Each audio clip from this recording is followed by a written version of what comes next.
lights of oblivion. We're imperative.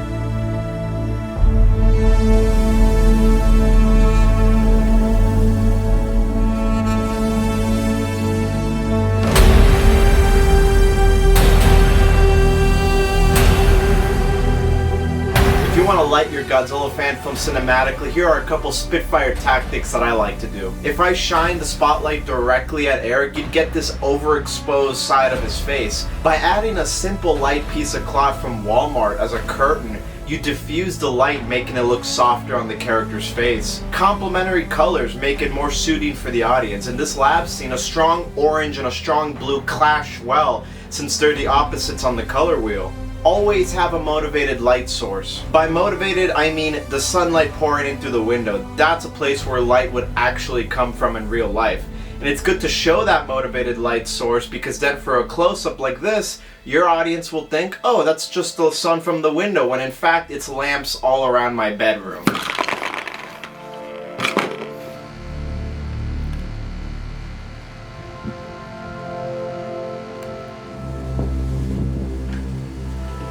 Instead of shining a direct light on your subject, bouncing it off an already vibrant yellow will make it actually look like the sky is glowing. So pretty much I did the same light trick of putting it under the table, and I got this cool effect. For this sunrise scene, what I did is I was just under the table, taking my spotlight right here and slowly moving it upwards against the painted background to make it look like the sun's coming up. When it came to Ghidorah's pod landing and sucks the light out for a moment, we did the same trick. My mother helped me with this part. Ah, no está en el F. Muévete, muévete. Más. Ya. Le dices go para que lo haga.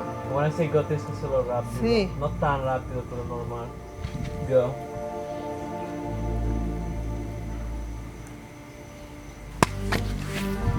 Una vez más. When it came to this night scene, I only had yellow lights available, so when I tried to make the environment feel cold from the snow, I went in post on Premiere Pro and color graded the lights to make them look blue. When I wanted the characters to feel warm like in the desert, I just pushed those orange and yellows upwards. A lot of warm desert color grades were inspired by Better Call Saul. When it came to inspirations, these are some of the movies I was inspired by to light this movie.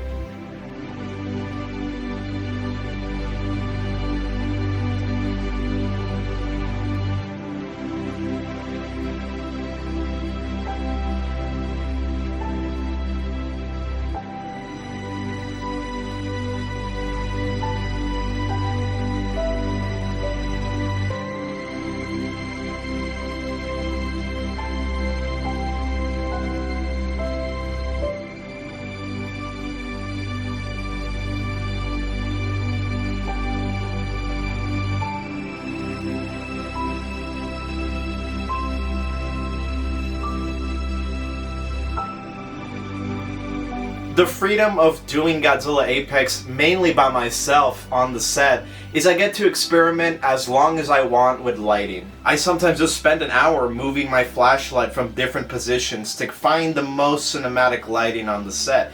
And I was like, wow, whoa, just by passing the flashlight over the set, it makes it look like a UFO's going over. A cool tactic I found to simulate Godzilla's eyes opening at the end was simply just covering the camera with my hands and separating them apart to make it look like the eyes opening. For Godzilla starting his atomic breath, I took off the tail and just put the flashlight through the body to make it look like it's glowing from the inside. For his final atomic breath, I literally cut out the vinyl inside the mouth to shine a flashlight through that as reference for the VFX. But we like to do as much lighting in camera so we don't depend on the VFX.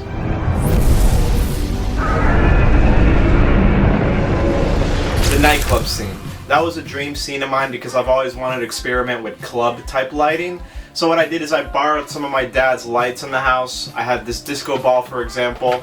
That scene's lighting was a mix of that and this right here. This is like a night light that people use to shine their ceilings. For any shots where you see those green lights go around Eric and Russ, I was just moving this thing around like that.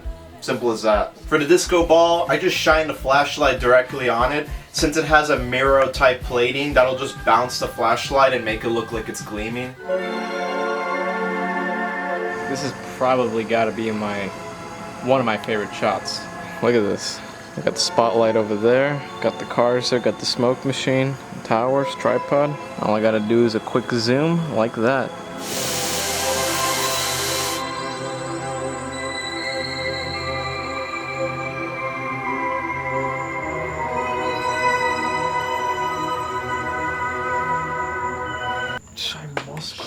Lighting can give personality to your characters. I chose the color red for Ghidorah whenever he's arriving. Just move it all around. If it's not, yeah, move it all around as much as you can. Because he's terraforming the earth, creating these red clouds, anytime you see the red light come in, you're like, oh shit, Ghidorah's here. Atmosphere is a great way to make your film look cinematic, and especially for a kaiju movie, you want those monsters to feel big. I tried sometimes snow, baby powder, just trickle that down, and rain as well to shape the lighting. The best way though to give the film atmosphere I found is this smoke machine right here. Here's what a $30 smoke machine from Target was able to do to make my shots look cinematic.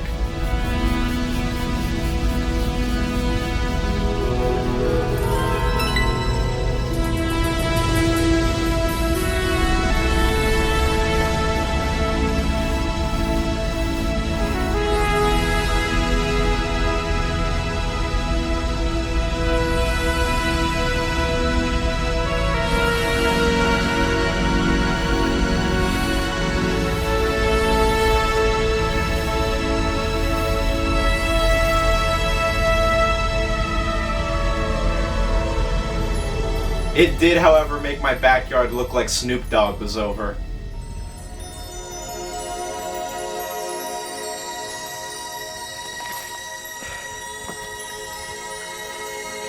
Smoke. Lower, lower, lower. Se ve la máquina green. You gotta learn how to control the fog though, and not make it look like it's pouring out of a machine.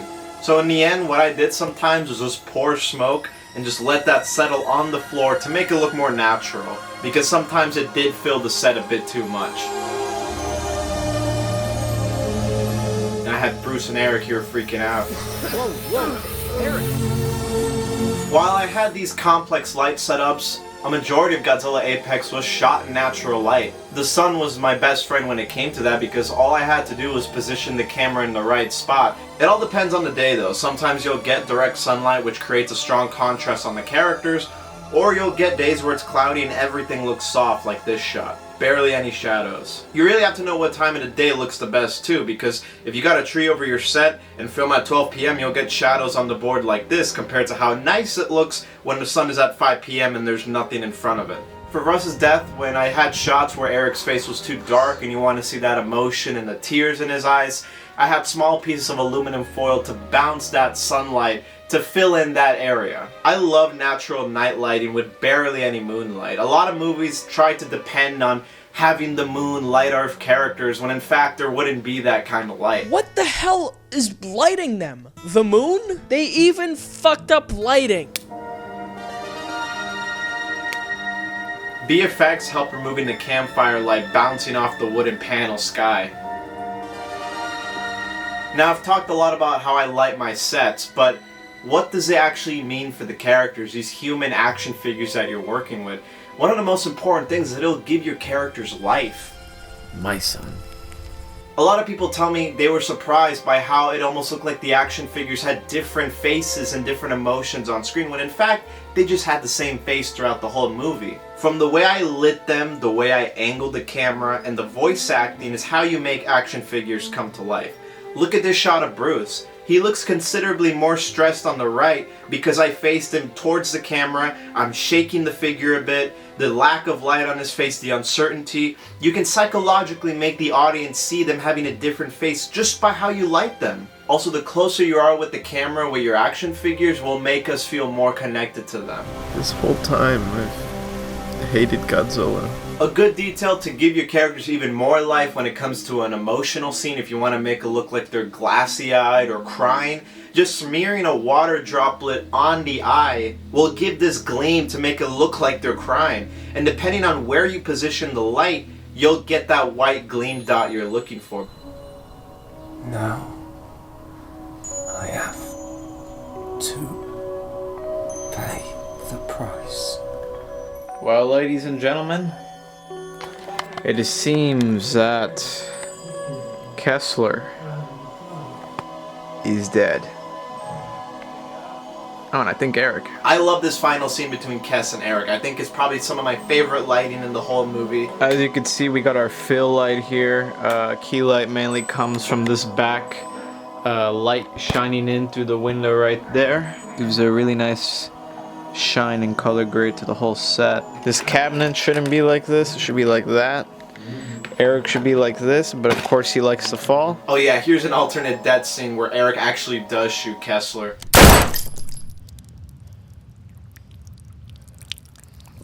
So that's how I did the lighting in Godzilla Apex. Remember guys, it's all where you position the lights. That'll give your human action figures life, also the monsters. I got a lot more BTS coming soon. Thank you guys for watching Godzilla Apex recently. Keep sharing it. This is Kaijuzilla 621 signing out. And if my